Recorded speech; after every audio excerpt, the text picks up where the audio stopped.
Thank you for coming to see another review of the 100-400 Mark II lens. This video is about my opinions of using the lens over the past couple of days. Basically, I've gone out to a local park, taken many images of birds, wildlife, done some test shots on cars, and also some squirrels and basically basic scenery. One last note, I just wanted to say a big thank you to Dustin Abbotts, who has done some quite extensive reviews, including the 100-400 Mark II lens. I'm going to put a link to his very interesting and entertaining videos in the description, as well as the Sigma reviews that he's done, which may be of some interest to you. If obviously this video has put you off the 100-400, possibly consider one of the Sigmas or the Tamron. Check out his videos. I'll put all the links in the description so you can see all his different reviews for the 100-400 Mark II, the Tamron and the Sigmas, and hopefully that will give you more insight in which lens you prefer to go for. As you can see, that is a filter, which is the Sigma DG 77mm one. So we're going to try the test again without the filter on, because some people have been indicating there is a possibility of the filter interfering with focus. So without further ado, let's change it to minimum focus again at 100mm. Quite quick. Let's change it to infinity. Quite quick. Let's change it to 200. Minimum focus 98cm again. Fairly quick. Let's change it to infinity focus and try again. Okay. So we're going to change it to 300mm this time. Change it to minimum focus again. And let's change it to infinity.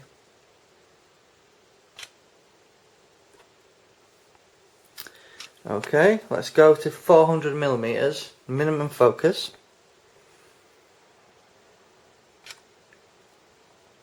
And let's change that to infinity at 400mm.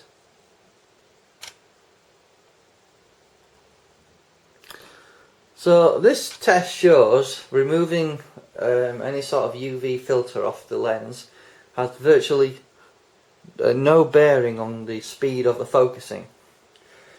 So I hope that's been helpful to anyone who has wondered if a UV filter is interfering with their focusing speed.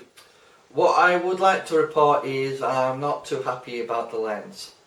I thought possibly having a UV filter on the front of the lens could be an issue, because some people had done reviews or had the lens and put filters on and found it wasn't as accurate as it should be. What I can report is the image stabilization is very good. However, it does seem that it does struggle to focus. And I'll give you an example. Is I was photographing quite a large bird. You can see an example here. Basically, I got this shot, but at one point it went completely out of focus, and basically the image is quite small in the frame. It was coming into the frame and getting bigger and bigger, so I could have a full frame headshot. But for some reason the lens just lost focus completely. If I compare it to my 300mm lens, which is around 420mm with the 1.4 teleconverter, it's actually slower in terms of focusing, which I didn't expect with it being a newer lens. So that's my roundup of the lens really. It's quality wise, you can't beat it, it's very good quality wise, but I have found it to be lacking in terms of how much reach you actually get out of the lens. because I think 100 to 400 is quite short for wildlife photography. I think ideally you'll need 500 millimeters, 600 if you can. Obviously you can think about using the 70 to 200 with a 2x teleconverter. Might be a better way to go. I did actually do a test on a Mark 1 70 to 200 lens, and the focus is actually probably on par with this lens with the teleconverter on. So I don't think this lens is any faster than having a 70 to 200 with a teleconverter on, if I'm honest. The only difference is your image might be slightly clearer.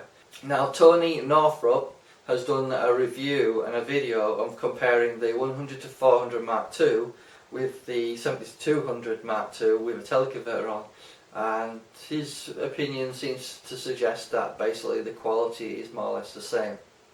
So in my roundup of using the 100 to 400 quite extensively over the past week is I'm not happy with it basically. The reach isn't long enough for me to justify keeping this lens alongside a 300mm prime with a 1.4 teleconverter.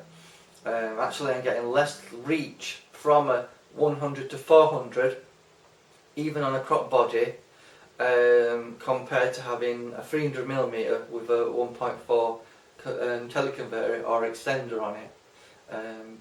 Basically you're getting 383mm from the 100 to 400 Mark II lens, but you're getting 420mm with a 300mm prime with a 1.4 teleconverter, and then obviously just work out your equations for what that works out at crop. But basically you're getting more reach with that combination than the 100 to 400. The only difference is you can't zoom in and out, but then again, what is your priority? Is it quick focus, or is it the ability to zoom in and out? So that's my roundup of the review. If you're interested, check out the other, I think it's 2 or 3 videos I've done. There is other content out there for you to have a look at in regards to the previous videos. What I'll do is I'll put a full list of all the review videos I've done on this particular lens, and it's up to you to make your mind up. But what I will say about the lens is it's extremely good quality. It's fantastic in terms of portability, it's very small. The reach 100 to 400, even when you work it out in a crop, is 160mm to 640mm.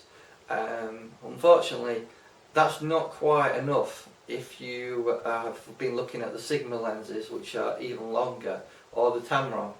So that's my roundup of the review. My opinion is it's pretty good, but the focus is unreliable. And if you need something that's going to be reliable to take your pictures, I'd probably steer you towards a prime lens, or possibly the Sigma 150 to 600 Sport Edition. Anyway, I hope this video has been helpful, and thank you for